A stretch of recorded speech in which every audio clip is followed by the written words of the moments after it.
ओम नमो भगवते वासुदेवाय। ओम नमो भगवते वासुदेवाय।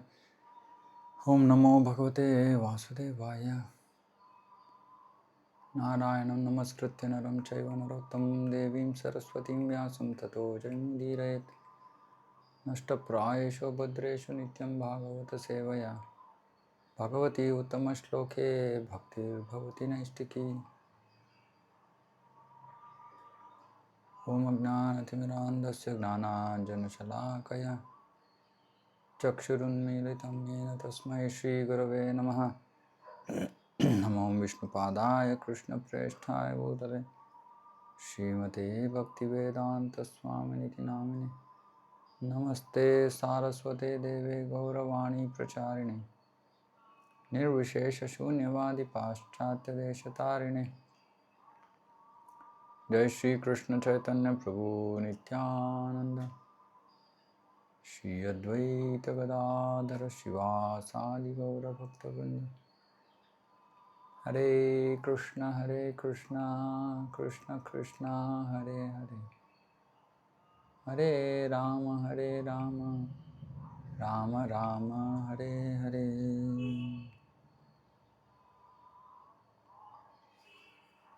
हरे कृष्ण।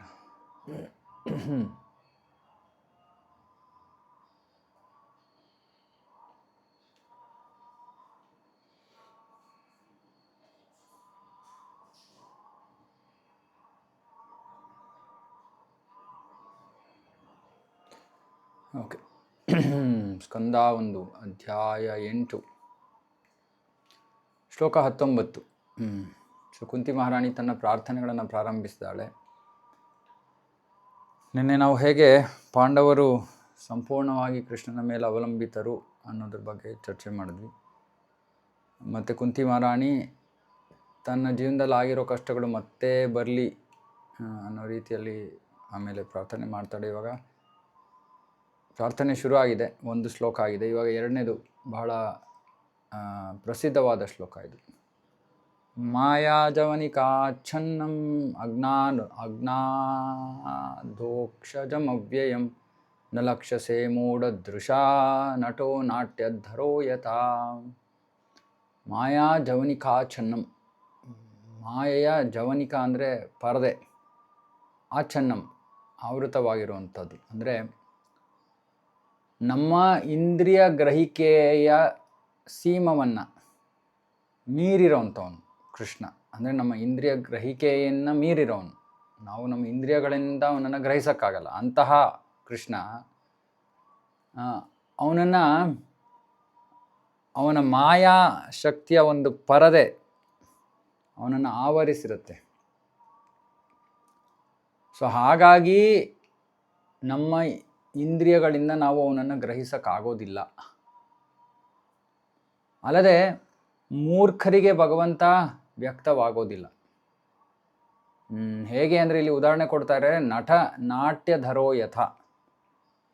ಒಬ್ಬ ನಟ, ನಾಟ್ಯಧರ ಅಂದರೆ ಒಬ್ಬ ಒಂದು ಪಾತ್ರವನ್ನು ವಹಿಸ್ತಾ ಇರೋ ನಟ ಬೇರೆ ಥರ ತನ್ನನ್ನು ತಾನು ವೇಷಭೂಷಣವನ್ನು ಬದಲಾಯಿಸ್ಕೊಂಡಿರ್ತಾನೆ, ವಸ್ತ್ರಗಳನ್ನು ಧರಿಸಿರ್ತಾನೆ. ಆ ಪಾತ್ರದಲ್ಲಿ ಇರುವಾಗ ಅವನೇ ಆ ನಟ ಯಾರು ಅಂತ ಹೇಳೋದಕ್ಕೆ ಕಷ್ಟ ಆಗ್ಬೋದು. ಹಾಗಾಗಿ ಅವನನ್ನು ಗುರುತಿಸೋದ್ರಲ್ಲಿ ಜನ ಸೋಲ್ತಾರೆ. ಇವ್ರು ಯಾರು ಅಂತ ಅವರಿಗೆ ಗೊತ್ತಾಗದೇ ಇರೋ ರೀತಿಯಲ್ಲಿ ಕೃಷ್ಣ ಮೂರ್ಖರಿಗೆ ತನ್ನನ್ನು ತಾನು ಬಹಿರಂಗಪಡಿಸ್ಕೊಳ್ಳಲ್ಲ. ಸೊ ಇಲ್ಲಿ 2 ವಿಷಯಗಳಿವೆ. ಒಂದು ಮಾಯೆಯ ಒಂದು ಪರದೆ ಇದೆ. ಮಾಯಾ ಪರದೆ ನಮ್ಮ ಇಂದ್ರಿಯ ಗ್ರಹಿಕೆಯನ್ನು ಮೀರಿರುವಂಥದ್ದು. ಹಾಗಾಗಿ ಭಗವಂತ ಆ ಪರದೆಯ ಹಿಂದೆ ಇದ್ದಾನೆ ಅಂತ ಇಟ್ಕೊಳ್ಳಿ. ಸೊ ಹಾಗಾಗಿ ಅವನು ನಮ್ಮ ಇಂದ್ರಿಯಗಳಿಗೆ ಎಟ್ಕೋನಲ್ಲ ಅವನು, ಮೊದಲನೇದು. 2ನೇದು, ಮೂರ್ಖರಿಗೆ ಅವನು ತನ್ನನ್ನು ತಾನು ಬಹಿರಂಗಪಡಿಸ್ಕೊಳ್ಳಲ್ಲ. ಅವರು ಭಗವಂತನ ನೋಡಿದ್ರೂ ಕೂಡ ಹೇಗೆ ಒಬ್ಬ ನಟನನ್ನು ಗುರುತಿಸೋಕ್ಕಾಗಲ್ಲೋ ಆ ರೀತಿ ಅವನನ್ನು ಗುರುತಿಸೋಲ್ಲ. ಕೃಷ್ಣನ ನೋಡ್ಬೋದು, ಅದೇ ಗುರುತಿಸಲ್ಲ. ತಾತ್ಪರ್ಯ. ಭಗವದ್ಗೀತೆಯಲ್ಲಿ ಕೃಷ್ಣ ಹೇಳ್ತಾನೆ, ಅವಜಾನಂತಿ ಮಾಂ ಮೂಢ ಮಾನುಷಂ ತನುಮಾಶ್ರಿತಂ. ಮಾನುಷಂ ತನು, ಸಾಮಾನ್ಯ ಮನುಷ್ಯನಂತೆ ಒಂದು ಶರೀರವನ್ನು ನಾನು ಧರಿಸಿರೋದ್ರಿಂದ ಅಥವಾ ಆ ರೀತಿ ನಾನು ಪ್ರಕಟ ಆಗೋದ್ರಿಂದ ಅಲ್ಪಬುದ್ಧಿಯುಳ್ಳ ಜನರು ಅವನನ್ನು ಸ್ವೀಕಾರ ಮಾಡಲ್ಲ. ಅವನು ಕೃಷ್ಣ ಅಂತ ಅವರು ಸ್ವೀಕಾರ ಮಾಡಲ್ಲ. ಅವನೊಬ್ಬ ಸಾಮಾನ್ಯ ವ್ಯಕ್ತಿ ಅಂತ ಅಂದ್ಕೊಂಡವರು ಪರಿಗಣಿಸ್ತಾರೆ. ಅದನ್ನೇ ಇಲ್ಲಿ ಕುಂತಿ ಮಹಾರಾಣಿನೂ ಹೇಳ್ತಿದ್ದಾರೆ. ಈ ಅಲ್ಪಬುದ್ಧಿಯುಳ್ಳ ಜನರು ಯಾರು? ಮೂರ್ಖರು. ಅವರು ಭಗವಂತನ ಅಧಿಕಾರವನ್ನು ಉಲ್ಲಂಘಿಸ್ತಾರೆ ಅಥವಾ ಅದರ ವಿರುದ್ಧವಾಗಿ ಹೋಗ್ತಾರೆ. ಅವರನ್ನು ಸಾಮಾನ್ಯವಾಗಿ ಅಸುರರು ಅಂತ ಕರೀತಾರೆ. ಇವಾಗ ಅಸುರರು ಅಂದರೆ 2 ಕೊಂಬಿರಬೇಕು ಅಂತಲ್ಲ. ಯಾರು ಭಗವಂತನ ನಿಯಮಗಳನ್ನು ಉಲ್ಲಂಘಿಸ್ತಾರೋ ಅವರು ಅಸುರರು.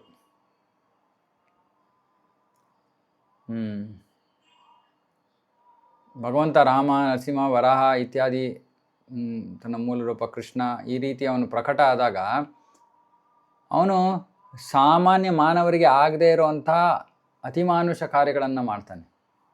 ಅದನ್ನು ನಾವು ಈ ಭಾಗವತದ 10ನೇ ಸ್ಕಂದದಲ್ಲಿ ಓದ್ತೀವಿ. ತಾಯಿಯ ತೊಡೆಯ ಮೇಲೆ ಮಲಗಿದ್ದಾಗಲೂ ಕೂಡ ಅವನು ಅಸಾಧ್ಯವಾದ ಚಟುವಟಿಕೆಗಳನ್ನು ಮಾಡ್ದ. ಕೃಷ್ಣ ಪೂತನೆಯನ್ನು ಕೊಂದ. ಅವಳು ತನ್ನ ಎದೆಗೆ ವಿಷವನ್ನು ಹಚ್ಕೊಂಡು ಬಂದಿದ್ಲು ಭಗವಂತನನ್ನು ಕೊಲ್ಲೋ ಉದ್ದೇಶದಿಂದ. ಆದರೆ ಅವನು ಪುಟ್ಟ ಮಗುವಾಗಿದ್ದಾಗಲೇ ಅವನ ಸ್ತನದಿಂದ ಹಾಲನ್ನು ಹೀರೋ ಒಂದು ರೀತಿಯಲ್ಲಿ ಹಾಲನ್ನು ಹೀರಿದ, ಜೊತೆಗೆ ಪ್ರಾಣವನ್ನು ಹೀರ್ಬಿಟ್ಟ. ಅಲ್ಲದೆ 7 ವರ್ಷದ ಹುಡುಗನಾಗಿದ್ದಾಗ ಅವನು ಗೋವರ್ಧನ ಬೆಟ್ಟವನ್ನು ಎತ್ತದ. ಹೇಗೆ ಒಬ್ಬ ಚಿಕ್ಕ ಹುಡುಗ ಒಂದು ಕೊಡೆಯನ್ನು ಎತ್ತುತ್ತಾನೋ ಆ ರೀತಿ. ಮತ್ತು 7 ದಿನಗಳ ತನಕ, 7 ದಿನ 7 ರಾತ್ರಿ ವೃಂದಾವನದ ನಿವಾಸಿಗಳಿಗೆ ರಕ್ಷಣೆಯನ್ನು ಕೊಡೋ ಉದ್ದೇಶದಿಂದ ಅವನು ಸತತವಾಗಿ ನಿಂತಿದ್ದ. ಬೆಟ್ಟವನ್ನು ತನ್ನ ಕಿರುಬೆರಳಿನಲ್ಲಿ ಎತ್ತಿ ಹಿಡಿದಿದ್ದು. ಪುರಾಣಗಳು, ಇತಿಹಾಸಗಳು, ಉಪನಿಷತ್ತುಗಳು ಎಲ್ಲವೂ ಈ ಭಗವಂತನ ಅತಿಮಾನುಷ ಕಾರ್ಯಗಳನ್ನು ಗುರುತಿಸಿವೆ. ಅಲ್ಲದೆ ಭಗವದ್ಗೀತೆಯಲ್ಲಿ ಅವನು ಅತ್ಯದ್ಭುತವಾದ ಉಪದೇಶಗಳನ್ನು ಕೂಡ ನೀಡಿದ್ದಾನೆ. ಅವನೊಬ್ಬ ಮಹಾವೀರನಂತೆ, ಗೃಹಸ್ಥನಂತೆ, ಗುರುವಂತೆ, ತ್ಯಾಗಿಯಂತೆ ಬೇಕಾದಷ್ಟು ಲೀಲೆಗಳನ್ನು ಮಾಡಿದ್ದಾನೆ. ಮತ್ತು ವ್ಯಾಸ, ದೇವಲ, ಅಸಿತ, ನಾರದ, ಮಧ್ವಾಚಾರ್ಯ, ಶಂಕರಾಚಾರ್ಯ, ರಾಮಾನುಜಾಚಾರ್ಯ, ಚೈತನ್ಯ ಮಹಾಪ್ರಭು, ಜೀವ ಗೋಸ್ವಾಮಿ, ವಿಶ್ವನಾಥ ಚಕ್ರವರ್ತಿ ಠಾಕೂರ್, ಭಕ್ತಿ ಸಿದ್ಧಾಂತ ಸರಸ್ವತಿ, ಪ್ರಭುಪಾದರು ಎಲ್ಲರೂ ಕೂಡ ಅವನನ್ನು ದೇವೋತ್ತಮ ಪರಮಪುರುಷ ಅಂತ ಸ್ವೀಕಾರ ಮಾಡಿದ್ದಾರೆ. ಮತ್ತು ಅವನು ಕೂಡ ತಾನೇ ದೇವೋತ್ತಮ ಪರಮಪುರುಷ ಅಂತ ಹಲವಾರು ಅಧಿಕೃತ ಸಾಹಿತ್ಯಗಳಲ್ಲಿ ಅವನು ಕೂಡ ಘೋಷಿಸಿದ್ದಾನೆ. ಆದರೂ ಕೂಡ ಅಸುರ ಮನೋಭಾವ ಇರುವಂತಹ ಒಂದು ವರ್ಗದ ಜನರಿದ್ದಾರೆ. ಅವರು ಕೃಷ್ಣ ದೇವೋತ್ತಮ ಪರಮಪುರುಷ ಅನ್ನೋದನ್ನು ಸ್ವೀಕಾರ ಮಾಡೋದಕ್ಕೆ ಹಿಂಜರಿತಾರೆ. ಇದಕ್ಕೆ ಕಾರಣ ಅವರ ಅಲ್ಪ ಜ್ಞಾನ. ಮತ್ತು ಭಾಗಶಃ ಅದು ಕಾರಣ, ಭಾಗಶಃ ಅವರ ಹಠಮಾರಿತನ. ಕತ್ತೆಗಳ ಥರ ತಾವು ಅಂದ್ಕೊಂಡಿರೋದೇ ಸರಿ ಅಂತ ಅವರು ತಮ್ಮ ವಿಚಾರವನ್ನು ಬದಲಾಯಿಸೋ ಪ್ರಯತ್ನವನ್ನು ಮಾಡಲ್ಲ. ಅದಕ್ಕೆ ಕಾರಣ ಏನು? ಹಿಂದಿನ ಜನ್ಮಗಳಲ್ಲಿ, ಪ್ರಸ್ತುತ ಜನ್ಮಗಳಲ್ಲಿ ಕೆಟ್ಟ ಕಾರ್ಯಗಳನ್ನು ಮಾಡಿರೋದಕ್ಕೆ, ಪಾಪ ಕಾರ್ಯಗಳನ್ನು ಮಾಡಿರೋದ್ರಿಂದ ಅವರಿಗೆ ಕೃಷ್ಣನನ್ನು ಸ್ವೀಕಾರ ಮಾಡೋ ಒಂದು ಸೌಭಾಗ್ಯ ಇಲ್ಲ.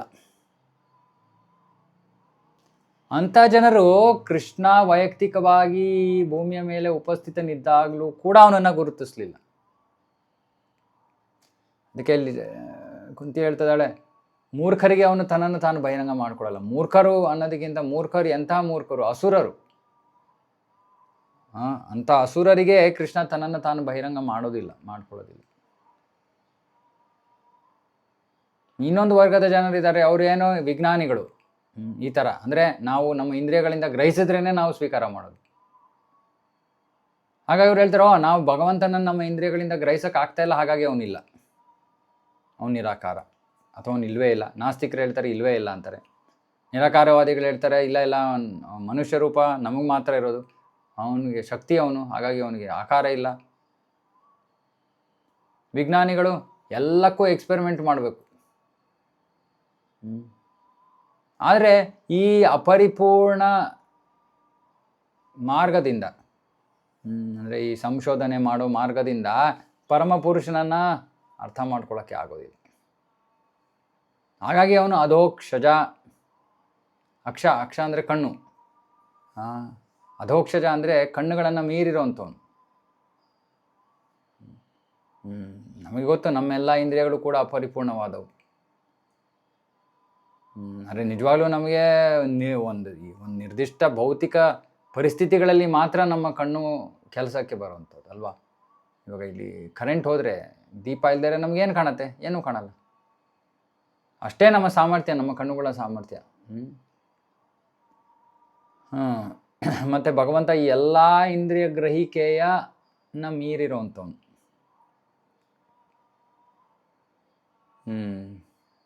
ಹಾಗಾಗಿ ಕುಂತಿ ಮಹಾರಾಣಿ ಈ ಅಲ್ಪ ಬುದ್ಧಿಯುಳ್ಳ ಬದ್ಧ ಆತ್ಮಗಳ ಒಂದು ದೋಷವನ್ನು ಸ್ವೀಕಾರ ಮಾಡ್ತಿದ್ದಾರೆ. ಅಂದರೆ ಅಲ್ಪ ಬುದ್ಧಿಯುಳ್ಳವರಿಗೆ ಭಗವಂತ ಗೋಚರಿಸೋದಿಲ್ಲ. ಅಂಥ ಅಲ್ಪ ಬುದ್ಧಿಯುಳ್ಳ ಜನರಿಗೆ ಏನಿದೆ? ದೇವಸ್ಥಾನಗಳಿವೆ. ಯಾಕೆ? ಮೊಟ್ಟ ಮೊದಲಿಗೆ ದೇವರ ಒಂದು ಅಧಿಕಾರವನ್ನು ಸ್ವೀಕಾರ ಮಾಡಲಿ, ಆಮೇಲೆ ಅಂಥ ಪವಿತ್ರ ಕ್ಷೇತ್ರಗಳಲ್ಲಿ ಅಧಿಕಾರಿಗಳಿಂದ, ಸಾಧುಗಳಿಂದ ಅವನ ಬಗ್ಗೆ ಶ್ರವಣ ಮಾಡಲಿ. ಇದು ಮುಖ್ಯ ಅಲ್ಪ ಬುದ್ಧಿಯುಳ್ಳ ಜನರಿಗೆ. ಅರೆ ಅದರಲ್ಲೂ ಮೂರ್ಖರಿರ್ತಾರೆ. ಮೂರ್ಖರು ಹೇಳ್ತಾರೆ ಈ ದೇವಸ್ಥಾನ ಎಲ್ಲ ಏನೂ ಅವಶ್ಯಕತೆ ಇಲ್ಲ. ಬಡ ಮಕ್ಕಳಿಗೆ ಊಟ ಮಾಡಿಸಿರುತ್ತೆ, ಆಹಾರ ತಿನ್ಸೋಣ, ಹುಚ್ಚತನ. ಅದಕ್ಕೂ ದೇವಸ್ಥಾನಕ್ಕೂ ಏನೂ ಸಂಬಂಧ ಇಲ್ಲ. ದೇವಸ್ಥಾನಕ್ಕೂ ದುಡ್ಡು ಕೊಡಿ ಅಂದರೆ ಕೊಡಲ್ಲ ಅಂತಾರೆ, ಬಡ ಮಕ್ಕಳಿಗೆ ಕೊಡ್ತೀವಿ ಅಂತಾರೆ.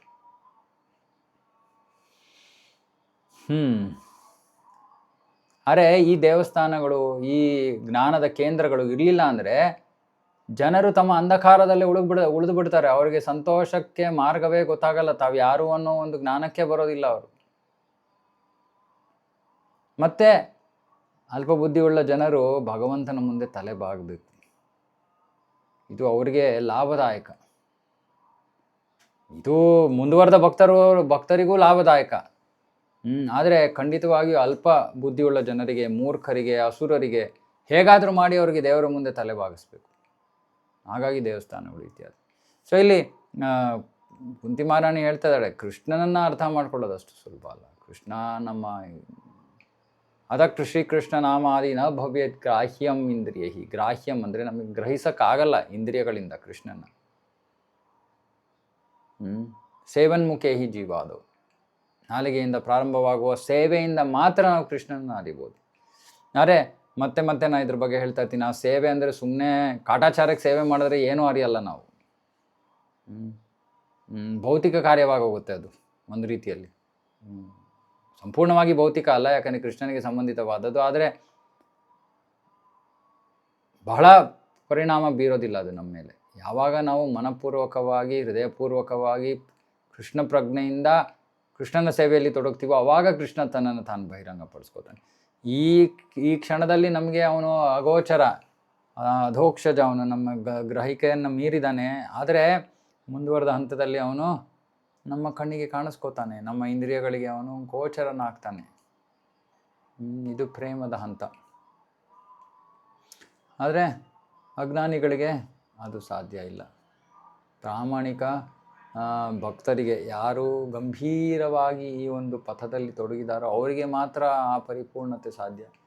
ಇಲ್ಲಾಂದರೆ ಇನ್ನೊಂದು ಜನ್ಮ, ಇನ್ನು ಯಾವಾಗ ಆ ಹಂತಕ್ಕೆ ಬರ್ತೀವೋ ಆ ಹಂತ ಆವಾಗ ಬರ್ತೀವಿ ಅಷ್ಟೇ.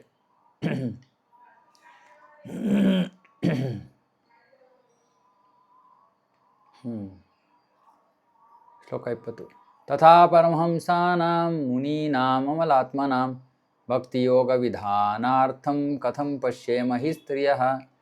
ಓಕೆ, ಇವಾಗ ಕುಂತಿ ಮಹಾರಾಣಿನೇ ಮಾತಾಡ್ತಾ ಇದ್ದಾಳೆ. ಅವಳು ಸ್ತ್ರೀ, ಹಾಗಾಗಿ ಅರ್ಥ ಮಾಡ್ಕೊಳ್ಳೋಕೆ ಟ್ರೈ ಮಾಡೋಣ. ಇಲ್ಲಿ ಕುಂತಿ ಮಹಾರಾಣಿ ಹೇಳ್ತಾ ಇದ್ದಾಳೆ, ನೀನು ಈ ಭಕ್ತಿ ಸೇವೆಯ ಅಲೌಕಿಕ ವಿಜ್ಞಾನವನ್ನು ಪ್ರಚಾರ ಮಾಡೋಕ್ಕೋಸ್ಕರ ನೀನೇ ಸ್ವಯಂ ಬರ್ತೀಯ.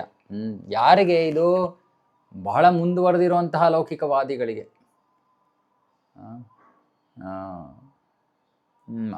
ಅಥವಾ ಜ್ಞಾನಿಗಳಿಗೆ.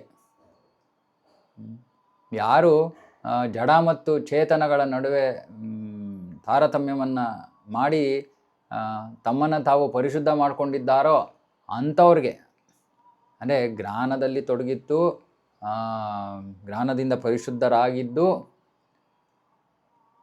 ಪರಿಶುದ್ಧರಾಗಿರೋಂಥವ್ರಿಗೆ ಭಕ್ತಿ ಸೇವೆಯನ್ನು ಕಲಿಸೋದಕ್ಕೆ ಕೃಷ್ಣ ಬರ್ತಾನೆ.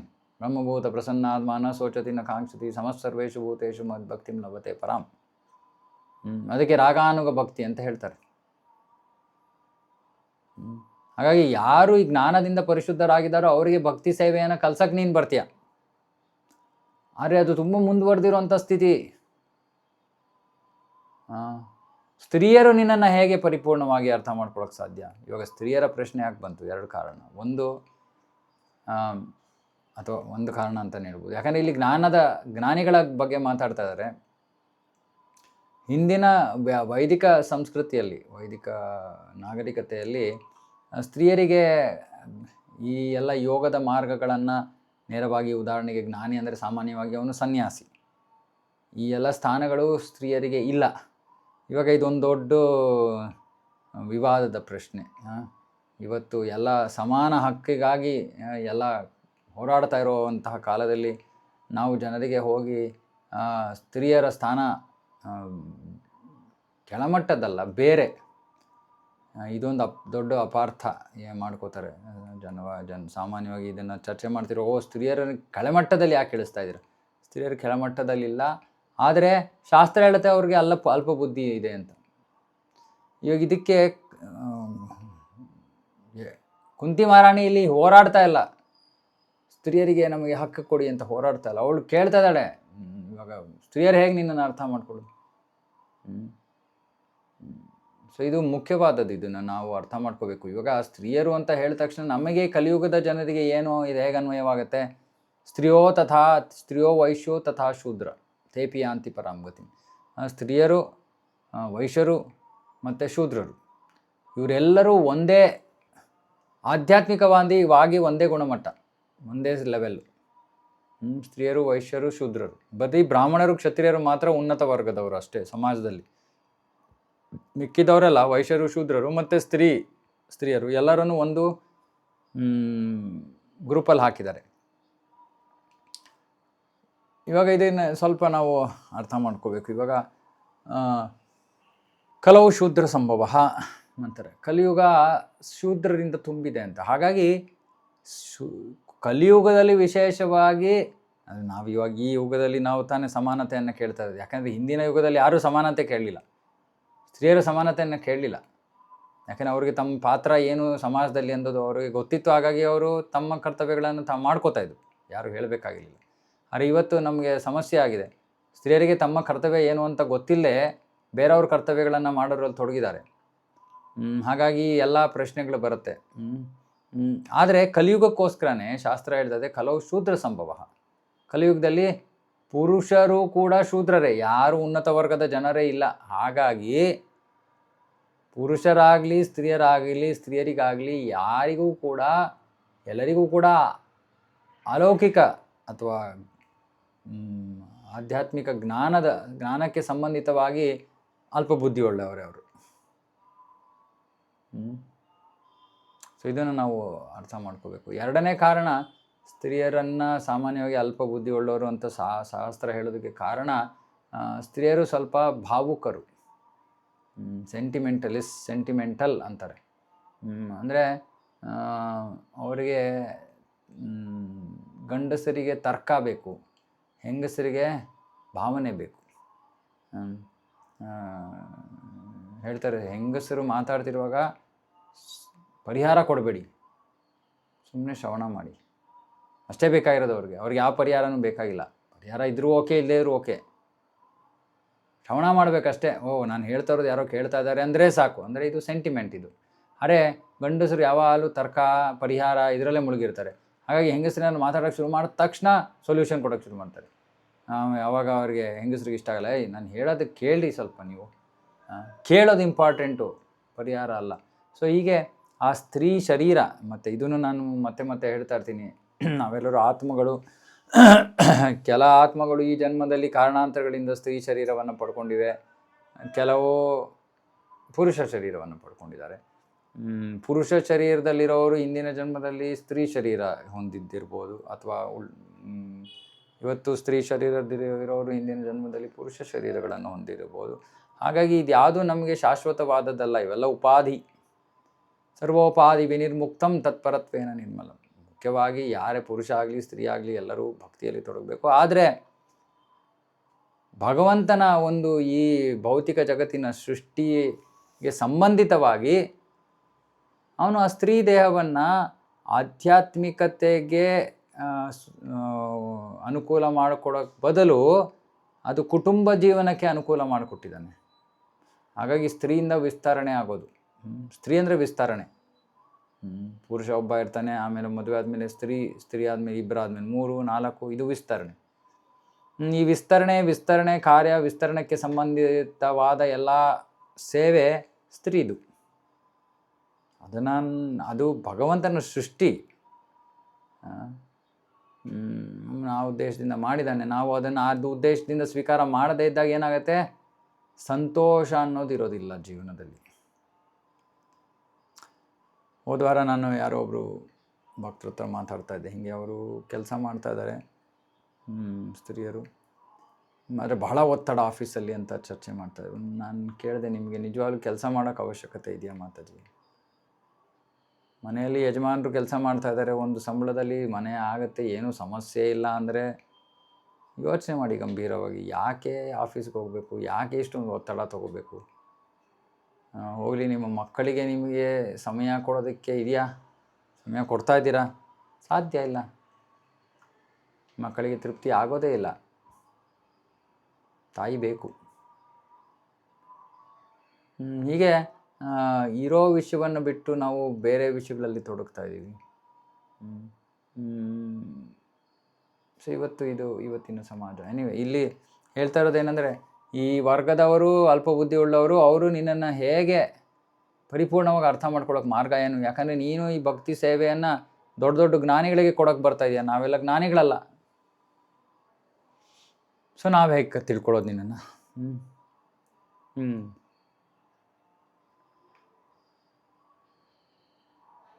ಸೊ ಇವಾಗ ಭಗವಂತನನ್ನು ಯಾರು ತಿಳ್ಕೊಳ್ಳೋಕ್ಕೆ ಸಾಧ್ಯ? ಭಕ್ತ್ಯಾ ಮಾಂ ಅಭಿಜಾನಾತಿ. ಭಕ್ತ ಮಾತ್ರ ಕೃಷ್ಣನನ್ನು ಅರ್ಥ ಮಾಡ್ಕೊಳ್ಳೋಕೆ ಸಾಧ್ಯ. ಯಾಕೆ? ಅದು ಕೃಷ್ಣನ ಕೃಪೆ.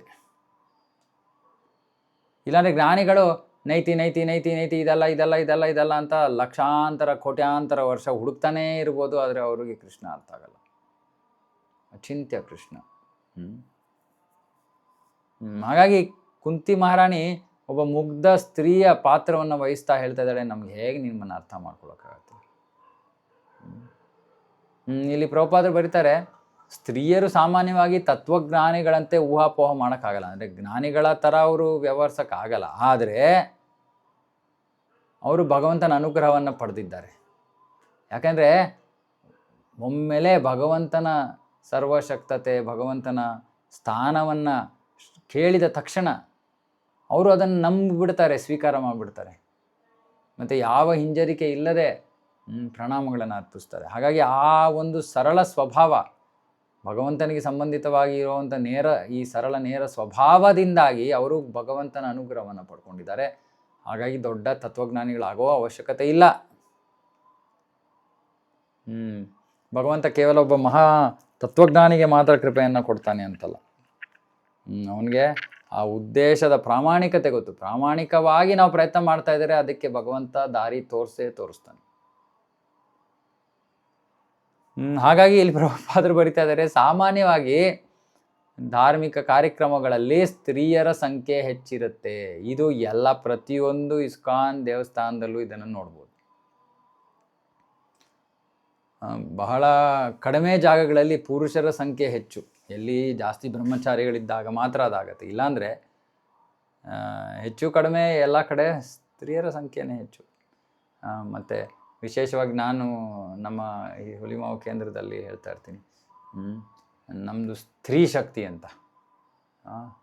ಯಾಕಂದರೆ ಎಲ್ಲ ಪ್ರಮುಖವಾದ, ಹೆಚ್ಚು ಕಡಿಮೆ ಬಹಳ ಪ್ರತಿನಿತ್ಯ ನಡೆಯುವಂಥ ಪ್ರಮುಖವಾದ ಸೇವೆಗಳನ್ನೆಲ್ಲ ಸ್ತ್ರೀಯರೇ ನಡೆಸೋದು. ದಿನ ನಾವು ಭಗವಂತನಿಗೆ ಹೂ ಮಾಲೆ ಅರ್ಪಿಸ್ತೀವಿ ಕಟ್ಬಿಟ್ಟು, ಅದನ್ನು ಸ್ತ್ರೀಯರೇ ಮಾಡೋದು. ಪ್ರತಿನಿತ್ಯ ಬೆಳಗ್ಗೆ ನೈವೇದ್ಯವನ್ನು ಅರ್ಪಿಸ್ತೀವಿ, ಅದನ್ನು ಸ್ತ್ರೀಯರೇ ಮಾಡೋದು. ರಂಗೋಲಿ ಇತ್ಯಾದಿ ಎಲ್ಲ ಸೇವೆಗಳು ಹೆಚ್ಚು ಕಡಿಮೆ ಸ್ತ್ರೀಯರೇ. ಪುರುಷರಿಗೆ ಸಮಯನೇ ಇಲ್ಲ. ಸೊ ಇವಾಗ ಉಲ್ಟಾ ಅಂದರೆ ಶಾಸ್ತ್ರದ ಪ್ರಕಾರ ಪುರುಷರು ಹೆಚ್ಚು ಭಾಗ್ಯವಂತರು, ಆದರೆ ಕಲಿಯುಗದಲ್ಲಿ ನೋಡಿದ್ರೆ ಸ್ತ್ರೀಯರು ಕೊಟ್ಟಿರೋ ಭಗವಂತ ಕೃಪೆ ತೋರಿ ಕೊಟ್ಟಿರೋಂಥ ಅವಕಾಶವನ್ನು ಸಂಪೂರ್ಣವಾಗಿ ಉಪಯೋಗಿಸ್ಕೋತಾ ಇದ್ದಾರೆ.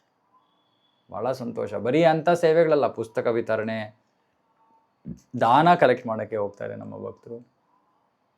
ಯಾವುದಕ್ಕೂ ಹಿಂಜರಿಯಲ್ಲ, ಇಲ್ಲ ಅಂತ ಬರಲ್ಲ ಬಾಯಿಂದ. ಮನೆ ಮನೆಗೆ ಹೋಗ್ತಾ ಇದ್ದೀವಿ ನಾವು ಶ್ರೀಕೃಷ್ಣ ಜನ್ಮಾಷ್ಟಮಿಗೆ ಜನರನ್ನು ಆಹ್ವಾನ ಮಾಡೋಕ್ಕೆ. ಮಾತಾಜಿಯರು ಪ್ರತಿದಿನ ಒಂದು ಗ್ರೂಪ್ ಹೋಗ್ತಾರೆ, 60, 70, 80 ಮನೆಗಳಿಗೆ ಹೋಗ್ತಾರೆ ಪ್ರತಿದಿನ. ಹಾಗಾಗಿ ಏನು ಕಡಿಮೆ ಸ್ಥಾನ ಏನಲ್ಲ ನಿಜವಾಗ್ಲೂ. ಆದರೆ ನಾನು ಹೇಳ್ತಾ ಇರ್ತೀನಿ, ಯಾವ ಸ್ತ್ರೀಯರು ಮನೆಯಲ್ಲಿ ಇದ್ದುಕೊಂಡು ಕೃಷ್ಣನ ಸೇವೆ ಭಕ್ತಿಯಲ್ಲಿ ತೊಡಗೋಕ್ಕೆ ಅವ್ರಿಗೆ ಅವಕಾಶ ಸಿಗ್ತಾ ಇದೆಯೋ ಅವರಿಗಿಂತ ಅದೃಷ್ಟಶಾಲಿಗಳು ಯಾರೂ ಇಲ್ಲ. ಯಾಕಂದರೆ ಅವ್ರಿಗೆ ಯಾವ ಅಡೆತಡೆನೂ ಇಲ್ಲ. ಹೊರಗಡೆ ಕೆಲಸ ಮಾಡ್ತಾ ಇರೋರು, ವಿಶೇಷವಾಗಿ ಪುರುಷರೆಲ್ಲ ಮಾಡಲೇಬೇಕು, ಅವ್ರಿಗೆ ಸಮಯ ಇಲ್ಲ. ಅವೈಷ್ಣವ ಸಂಘ, ಎಲ್ಲದರಿಂದ ಬಹಳ ಒತ್ತಡ, ಇದೆಲ್ಲದರಿಂದ ಬಹಳ ಸಮಸ್ಯೆ ಆಗುತ್ತೆ ಭಕ್ತಿಯನ್ನು ಪಾಲನೆ ಮಾಡೋದಕ್ಕೆ. ಆದರೆ ಮನೆಯಲ್ಲಿ ಇರೋಂತಹ ಸ್ತ್ರೀಯರಿಗೆ ಬಹಳ ಬಹಳ ದೊಡ್ಡ ಕೃಪೆ ಅವ್ರಿಗೆ, ಭಗವಂತನ ಕೃಪೆ. ಪ್ರಾಮಾಣಿಕತೆಯಿಂದ ಅವರು ತೊಡಗಿಬಿಟ್ರೆ ಅಸೂಯೆಯನ್ನು ಒಂದೇ ಬಿಡಬೇಕಷ್ಟೇ ಅವರು. ಸಾಮಾನ್ಯವಾಗಿ ಇದೊಂದು ಗುಣ. ಅದಕ್ಕೆ ಯಾಕೆ ಮಾತಾಜಿಯರು ಬೇರೆ ಸ್ತ್ರೀಯರನ್ನು ಮಾತಾಜಿ ಅಂತ ಕರೀತಾರೆ? ಪುರುಷರು ಕರೋದಕ್ಕೆ ಕಾರಣ ಇದೆ, ತಮ್ಮ ಪತ್ನಿಯನ್ನು ಬಿಟ್ಟು ಬೇರೆ ಎಲ್ಲರನ್ನ ತಾಯಿ ಆಗಿ ನೋಡಬೇಕು ಅಂತ.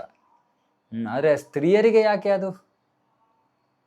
ಸ್ತ್ರೀಯರಿಗೆ ಹಾಗೆ ಇನ್ನೊಬ್ಬರನ್ನ ಮಾತಾಜಿ ಅಂತ ಯಾಕೆ ಕರೆಯೋಕ್ಕೆ ಹೇಳ್ತಿದ್ದಾರೆ? ಯಾಕೆ ಅವ್ರ ಹೆಸರಿಂದ ಕೂಗೋಕ್ಕಾಗಲ್ಲ? ಯಾಕೆ ಅಂದರೆ ಇದು ಒಂದು ದುರ್ಗುಣ ಇದೆ ಸ್ತ್ರೀ ಶರೀರದಲ್ಲಿ, ಅಸೂಯೆ. ಇನ್ನೊಬ್ಬರು ಚೆನ್ನಾಗಿರೋದು ಕಂಡ್ರೆ ಆಗಲ್ಲ, ಅಥವಾ ಇನ್ನೊಬ್ಬರು ನಮಗಿಂತ ಮುಂದುವರೆದಿರೋದು ಕಂಡ್ರೆ ಆಗಲ್ಲ. ಹಾಗಾಗಿ ತಾಯಿಯಂತೆ ನೋಡು ಬೇರೆ ಸ್ತ್ರೀಯರನ್ನು, ನೀನು ತಾಯಿ ಅಂತ ನೋಡು, ಪೈಪೋಟಿಯಿಂದ ನೋಡಬೇಡ, ತಾಯಿಯಂತೆ ನೋಡು ಅನ್ನೋ ಉದ್ದೇಶದಿಂದ ಸ್ತ್ರೀಯರು ಕೂಡ ಬೇರೆಯವರನ್ನು ಮಾತಾಜಿ ಅಂತ ಕರೀತಾರೆ. ಅರೆ ಇವತ್ತೊಂದು ದಿನ ಏನಾಗ್ಬಿಟ್ಟಿದೆ, ಸುಮ್ಮನೆ ಮಾತಾಜಿ ಪ್ರಭುಜಿ ಸುಮ್ಮನೆ ಒಂಥರ ಉಪಾಧಿ ಆಗ್ಬಿಟ್ಟಿದೆ. ಸಾರ್ ಅಂತಾರಲ್ಲ ಆ ರೀತಿ, ಪ್ರಭು ಮಾತಾಜಿ ಅಷ್ಟೇ, ಅದಕ್ಕೇನು ಹಿಂದಿಲ್ಲ ಮುಂದಿಲ್ಲ, ಕಾರಣ ಇಲ್ಲ, ಒಂದು ಪ್ರಾಮುಖ್ಯತೆ ಇಲ್ಲ, ಆ ರೀತಿ ಆಗ್ಬಿಟ್ಟಿದೆ. ಅದಕ್ಕೆ ನನಗೆ ಒಂದೊಂದ್ಸತಿ ಅನ್ನಿಸುತ್ತೆ, ಈ ಮಾತಾಜಿ ಅಂದರೆ ನಮಗೆ ವಿಶೇಷವಾಗಿ ದಕ್ಷಿಣ ಭಾರತದಲ್ಲಿ ನಮಗೆ ಅದಕ್ಕೂ ಏನೂ ಅಷ್ಟೊಂದು ಸಂಬಂಧ ಇಲ್ಲ ಪದಕ್ಕೆ. ಮಾತಾಜಿ ಬದಲು ಅಮ್ಮ ಅಂತಾನೆ ಕರಿಬೇಕು ಅಂತ. ಯಾಕಂದರೆ ನಿಜವಾಗ್ಲೂ ನಾವು ಯಾರನ್ನಾದ್ರೂ ಆ ಸ್ಥಾನದಲ್ಲಿ ನೋಡಬೇಕು ಅಂದರೆ ನಮಗೆ ನಮ್ಮ ಭಾಷೆಯಲ್ಲಿ ನಾವು ಏನು ಕರಿತೀವೋ ಅದನ್ನು ಕರೆದ್ರೇ ನಮ್ಗೆ ಅದರ ಒಂದು ಪ್ರಭಾವ. ಗಂಭೀರವಾಗಿ ಇದನ್ನು ಅಳವಡಿಸ್ಕೊಳ್ಳೋದ್ರ ಬಗ್ಗೆ ಯೋಚನೆ ಮಾಡ್ತಾ ಇದ್ದೀನಿ ನಾನು. ಯಾಕಂದರೆ ಇಲ್ಲಾಂದರೆ ಅದರ ಉದ್ದೇಶನೇ ನೆರವೇರೋಲ್ಲ. ಎನಿವೆ, ಸೊ ಹೆಂಗಸರು ಕೂಡ ಸಾಕಷ್ಟು ಭಕ್ತಿಯಲ್ಲಿ ತೊಡಗಿದ್ದಾರೆ, ಬೇಕಾದಷ್ಟು ಸೇವೆಗಳನ್ನು ಮಾಡ್ತಾ ಇದ್ದಾರೆ. ಹಾಗಾಗಿ ಪುರುಷರಾಗಿರಲಿ ಸ್ತ್ರೀಯರಾಗಿರಲಿ ಭಕ್ತಿಯನ್ನು ಸ್ವೀಕಾರ ಮಾಡಿಕೊಂಡು ಜೀವನವನ್ನು ಪರಿಪೂರ್ಣ ಮಾಡ್ಕೋಬೇಕು. ಮತ್ತು ಪ್ರಭುಪಾದರು ಬರಿತಾ ಇದ್ದಾರೆ, ಭಾರತದಲ್ಲಿ ಮಾತ್ರ ಅಲ್ಲ, ಬೇರೆ ದೇಶಗಳಲ್ಲೂ ಕೂಡ, ಪ್ರತಿಯೊಂದು ಧರ್ಮ ಮತದಲ್ಲೂ ಕೂಡ ಸ್ತ್ರೀಯರಿಗೆ ಹೆಚ್ಚು ಆಸಕ್ತಿ ಇರೋ ರೀತಿಯಲ್ಲಿ ಕಾಣ್ತಾ ಇದೆ. ಮತ್ತು ಇದು ವಿಶೇಷವಾಗಿ ನಾವು ಬೆಳಗ್ಗೆ ಮಂಗಲಾರತಿಯ ಸಮಯದಲ್ಲಿ ನಾವು ನೋಡ್ತೀವಿ, ಸ್ತ್ರೀಯರು ಎಷ್ಟು ಏಕಾಗ್ರತೆಯೊಂದಿಗೆ ಎಷ್ಟು ಚೆನ್ನಾಗಿ ಜಪ ಮಾಡ್ತಾರೆ.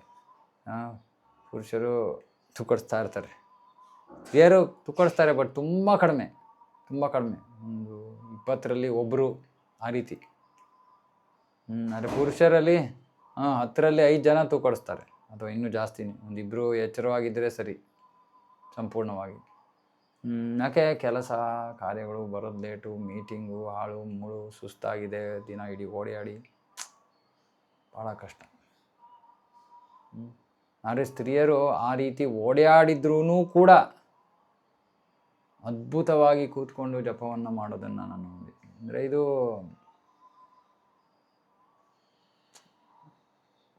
ತುಂಬ ಇದೆ ಕಲಿಯುವಂಥ ವಿಷಯಗಳು. ಹಾಗಾಗಿ ನಮ್ಮ ಒಂದು ಭಕ್ತಿಗೆ ಬಂದಾದ ಮೇಲೆ ಪುರುಷರು ಸ್ತ್ರೀಯನ್ನು ಕೆಲ ಭೇದ ಭಾವಗಳಿವೆ, ಅದಕ್ಕೂ ಶಾಸ್ತ್ರದ ವೈದಿಕ ಪದ್ಧತಿಯ ಪ್ರಕಾರ ಅದು ಇದೆ. ಆದರೆ ಭಕ್ತಿಯನ್ನು ಮಾಡೋಕ್ಕೆ, ವೈಯಕ್ತಿಕವಾಗಿ ಭಕ್ತಿಯನ್ನು ಮಾಡೋದಕ್ಕೆ ಯಾವ ಅಡೆತಡೆನೂ ಇಲ್ಲ, ಯಾವ ನಿಯಮನೂ ಇಲ್ಲ, ಯಾವ ಇದು ಇಲ್ಲ. ಬಟ್ ಒಂದೊಂದ್ಸತಿ ಏನಾಗುತ್ತೆ, ಈ ಸರಳತೆ ಕೂಡ ಜನರನ್ನು ತಪ್ಪು ದಾರಿಗೆ ಹೇಳ್ಕೊಂಡು ಹೊರಟೋಗ್ಬಿಡುತ್ತೆ. ತುಂಬ ಸರಳ ಮನೋಭಾವನೂ ಇರಬಾರ್ದು, ತುಂಬ ಕಾಂಪ್ಲಿಕೇಟೆಡ್ ಆಗೂ ಇರಬಾರ್ದು. ಸ್ವಲ್ಪ ತಾರತಮ್ಯ ಮಾಡೋಷ್ಟು ಬುದ್ಧಿ ಇರಬೇಕು, ಸ್ವಲ್ಪ ಗೊತ್ತಾಗಬೇಕು ಅಷ್ಟೇ. ಓಕೆ, ನಾನು ಹೋಗ್ತಾ ಇರೋದು ಮಾರ್ಗ ಸರಿನೋ ಇಲ್ವೋ ಅನ್ನೋ ವಿಚಾರ ಅಷ್ಟು ಆದರೂ ಗೊತ್ತಾಗಬೇಕು ನಮಗೆ. ಇವಾಗ ಯಾರೋ ಬಂದು ನಾನೇ ದೇವರು ಅಂದರೆ ಅದನ್ನು ಸ್ವೀಕಾರ ಮಾಡಬಾರ್ದು. ಯಾರು ಬಂದು ಏನು ಹೇಳಿದ್ರೂ ಆಧ್ಯಾತ್ಮಿಕವಾಗಿ ಅದನ್ನು ಸ್ವೀಕಾರ ಮಾಡಬಾರ್ದು. ಅದನ್ನು ಪ್ರಭುಪಾದರ ಪುಸ್ತಕಗಳಲ್ಲಿ ಓದಿದರೆ ಮಾತ್ರ ಸ್ವೀಕಾರ ಮಾಡಬೇಕು.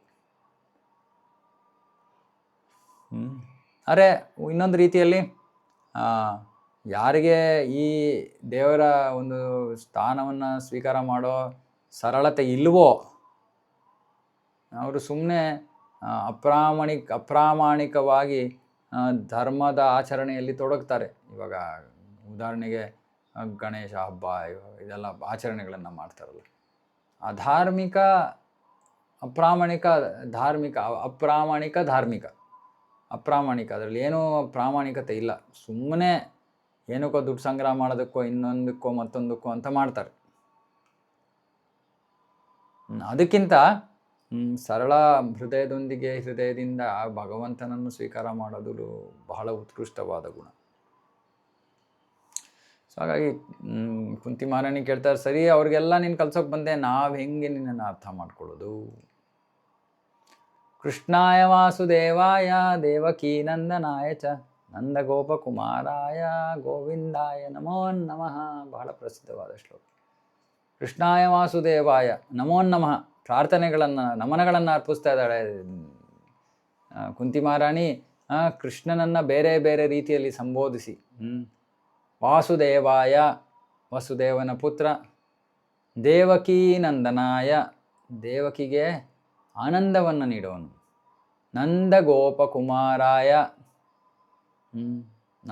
ನಂದನ ಹುಡುಗ, ನಂದನ ಬಾಲಕ, ನಂದ ಗೋಪ, ನಂದ ಕುಮಾರ, ಆಮೇಲೆ ಗೋಪ ಎಲ್ಲ ಬೇರೆ ಗೋಪಾಲಕರಿಗೂ ಕೂಡ ಮಗನ ಸ್ಥಾನದಲ್ಲಿದ್ದಂಥವನು ಬೃಂದಾವನದಲ್ಲಿ. ಮತ್ತು ಗೋವಿಂದಾಯ ಹಸು ಮತ್ತು ಇಂದ್ರಿಯಗಳಿಗೆ ಆನಂದವನ್ನು ಕೊಡೋನು ಅಂತ ಸಂಬೋಧಿಸಿ ಕುಂತಿ ಮಹಾರಾಣಿ ಕೃಷ್ಣನಿಗೆ ನಮನಗಳನ್ನು ಅರ್ಪಿಸ್ತಾ ಇದ್ದಾಳೆ.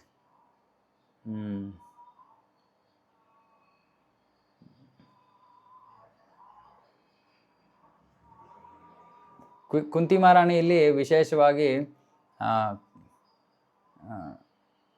ಕೃಷ್ಣನ ಹಲವಾರು ಅವತಾರಗಳಿವೆ, ಆದರೆ ಸ್ವಯಂ ಕೃಷ್ಣನ ಸ್ಥಾನವನ್ನು ಇಲ್ಲಿ ಹೊಗಳ್ತಾ ಇದ್ದಾಳೆ ಅವಳು. ಯಾಕಂದರೆ ಅವನು ಈ ಒಂದು ಅವತಾರದಲ್ಲಿ ಎಲ್ಲ ಬೇರೆ ಅವತಾರಗಳಿಗಿಂತ ಹೆಚ್ಚು ಅವನನ್ನು ಸಮೀಪಿಸೋ ಸಾಧ್ಯತೆ ಇದೆ. ಅಂದರೆ ಉದಾಹರಣೆಗೆ ರಾಮನ ಅವತಾರದಲ್ಲಿ ಅವನು ರಾಜನ ಮಗ,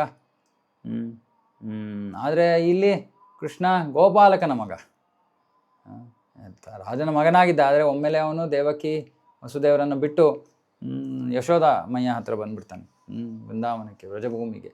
ಹಾಗಾಗಿ ಯಾರು ಬೇಕಾದ್ರೂ ಅವನನ್ನು ಸಮೀಪಿಸ್ಬೋದಾಯಿತು, ಸಂಪರ್ಕಿಸ್ಬೋದಾಯಿತು, ಅವನ ಜೊತೆ ಆಟ ಆಡಬಹುದಾಯಿತು ಇತ್ಯಾದಿ. ಆದರೆ ರಾಜನ ಮಗ ಆದರೆ ಎಲ್ಲರಿಗೂ ಅದು ಅವಕಾಶ ಇಲ್ಲ. ಹಾಗಾಗಿ ಅವನು ಹೆಚ್ಚು ಕರುಣೆಯನ್ನು ಹೊಂದಿರೋನು. ಅಲ್ಲದೆ ಅವನು ಕುಂತಿ ಮಹಾರಾಣಿಯ ಅಣ್ಣನಾದ ವಾಸುದೇವ ಮತ್ತು ಅವರ ಕುಟುಂಬಕ್ಕೆ ವಿಶೇಷವಾಗಿ ಅವನು ಕರುಣೆಯನ್ನು ತೋರಿದ್ದಾನೆ. ಅವರ ಮನೆಯಲ್ಲಿ ಮಗನಾಗಿ ಜನ್ಮ ಪಡ್ಕೊಂಡು. ಯಾಕಂದರೆ ಅವನು ವಸುದೇವ ಮತ್ತು ದೇವಕಿಯರ ಪುತ್ರನಾಗಿಲ್ಲದೆ ಹೋಗಿದ್ದರೆ ಕುಂತಿ ಮಹಾರಾಣಿ ಅವನನ್ನು ತನ್ನ ಸೋದರ ಸಂಬಂಧಿ ಅಥವಾ ನೆವ್ಯೂ ಅಂತ ಕರೆಯೋಕೆ ಆಗ್ತಾ ಇರಲಿಲ್ಲ. ಹಾಗಾಗಿ ಅವಳು ಆ ಒಂದು ತಾಯಿಯ ಸ್ಥಾನದಲ್ಲಿ ಇದ್ಕೊಂಡು ಅವನನ್ನು ಸಂಬೋಧಿಸ್ತಾ ಇದ್ದಾಳೆ ಅತ್ತೆ ಆ ಸ್ಥಾನದಲ್ಲಿ. ಆದರೆ ನಂದ ಯಶೋದ ಇನ್ನಷ್ಟು ಭಾಗ್ಯವಂತರು, ಯಾಕಂದರೆ ಅವ್ರಿಗೆ ಕೃಷ್ಣನ ಬಾಲ್ಯ ಲೀಲೆಗಳನ್ನು ಸವಿಯೋಕೆ ಅವಕಾಶ ಸಿಕ್ತು.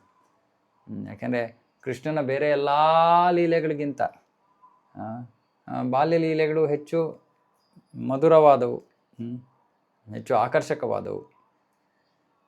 ಪ್ರಭುಪಾದರು ಬರೆದಿದ್ದಾರೆ, ಬ್ರಜಭೂಮಿಯಲ್ಲಿ ಕೃಷ್ಣ ಮೆರೆದಂತಹ ಬಾಲ್ಯ ಲೀಲೆಗಳಿಗೆ ಯಾವ ಸರಿಸಾಟಿ ಇಲ್ಲ. ಮತ್ತು ಹೇಳ್ತಾರೆ ಅದು ಕೃಷ್ಣ ಲೋಕದಲ್ಲಿರೋ ಲೀಲೆಗಳೇ ಅಂತ. ಅಂದರೆ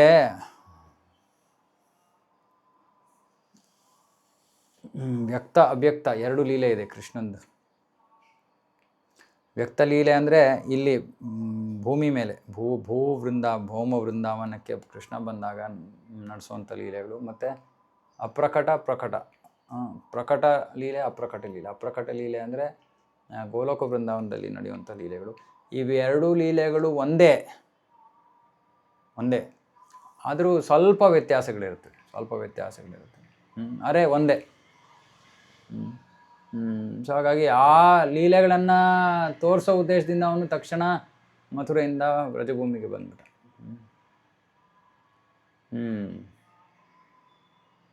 ಹಾಗಾಗಿ ಚೈತನ್ಯ ಮಹಾಪ್ರಭುಗಳು ಹೇಳ್ತಾರೆ, ಈ ಬ್ರಜವಾಸಿಗಳಿಗಿಂತ ಹೆಚ್ಚು ಭಾಗ್ಯಶಾಲಿಗಳು ಯಾರೂ ಇಲ್ಲ. ನಂತೂ ಅದರಲ್ಲೂ ಗೋಪಿ ಬರ್ತುರ್ ಪದಕಮಲೆಯೋರ್ ದಾಸ ಅನುದಾಸ. ಆ ಗೋಪಿಯರಿಗಿಂತ ಮಿಗಿಲಾದವರು ಬೇರೆ ಯಾರೂ ಇಲ್ಲ. ಯಾಕೆಂದರೆ ಅವರು ತಮ್ಮ ಸರ್ವಸ್ವವನ್ನು ಕೃಷ್ಣನ ಸಂತೃಪ್ತಿಗಾಗಿ ಸಮರ್ಪಿಸಿದರು. ಮತ್ತು ನಂದ ಯಶೋಧ ಮತ್ತು ಗೋಪಾಲಕರ ಜೊತೆ ಕೃಷ್ಣ ನಡೆಸಿದ್ದಂಥ ಲೀಲೆಗಳಿಂದಾಗಿ ಅವನನ್ನು ಗೋವಿಂದ ಅಂತ ಕರೀತಾರೆ. ಹಸು ಮತ್ತು ಇಂದ್ರಿಯಗಳಿಗೆ ಆನಂದವನ್ನು ನೀಡೋನು. ಅವನು ಬ್ರಾಹ್ಮಣರಿಗೆ ಹಸುಗಳಿಗೆ ಅವನು ವಿಶೇಷ ಒಲವನ್ನು ಹೊಂದಿರೋನು. ನಮೋ ಬ್ರಹ್ಮಣ್ಯ ದೇವಾಯ ಗೋಬ್ರಾಹ್ಮಣ ಹಿತಾಯ ಚ. ಹಾಗಾಗಿ ಮನುಷ್ಯರು ಸಮೃದ್ಧವಾಗಿ ಇರಬೇಕು ಅಂದರೆ ಇವೆರಡು ಉಳಿಬೇಕು. ಯಾವುದು? ಬ್ರಾಹ್ಮಣ ಸಂಸ್ಕೃತಿ ಮತ್ತು ಹಸುಗಳು. ಇವೆರಡೂ ಇಲ್ಲ ಅಂದರೆ ಕೃಷ್ಣನಿಗೆ ಬಹಳ ಬೇಸರ ಆಗುತ್ತೆ. ಇವತ್ತಿನ ಸಮಾಜ ದುಃಖದ ಸ್ಥಿತಿಯಲ್ಲಿ ಇದಕ್ಕೆ ಕಾರಣ ಇದೆ. ಗೋಹತ್ಯೆ ಮತ್ತು ಬ್ರಾಹ್ಮಣ ಸಂಸ್ಕೃತಿ ಇಲ್ಲದೆ ಇರುವಂಥದ್ದು. ಸೊ ಹೀಗೆ ಸುಂದರವಾಗಿ ಒಂದು ಶ್ಲೋಕದಲ್ಲಿ ಹಲವಾರು ನಾಮಗಳಿಂದ ಕುಂತಿ ಮಹಾರಾಣಿ ಕೃಷ್ಣನಿಗೆ ನಮನಗಳನ್ನು ಅರ್ಪಿಸ್ತಾ ಇದ್ದಾಳೆ.